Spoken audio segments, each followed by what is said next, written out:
Well, sales of electric vehicles are nowhere near what the federal government needs them to be if they want to hit their goal of 60% of auto sales by 2030. As CTV's Judy Trinh found out, the main driver behind the low numbers is cost.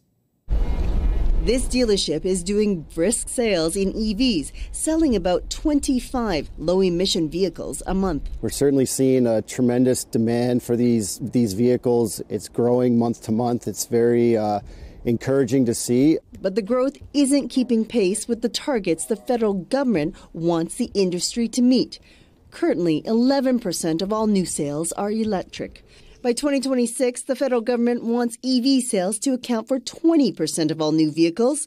That target climbs to 60% by 2030 and 100% by 2035. The parliamentary budget officer says those targets won't be met unless the cost of an EV is priced thousands of dollars less than a traditional automobile. The relative price of EVs versus combustion engine cars would need to go down by 31%.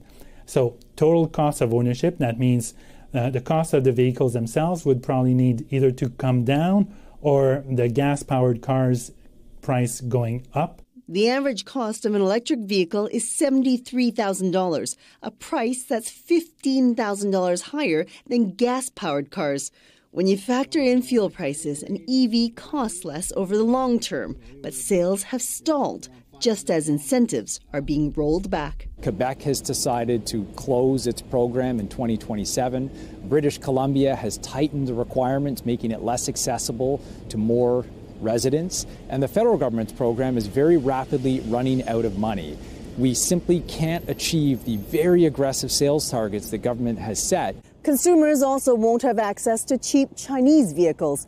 Earlier this week, the Trudeau government slapped 100% tariffs on EVs made in China, a move in line with the U.S. to protect the North American industry. Judy Trinh, CTV News, Ottawa.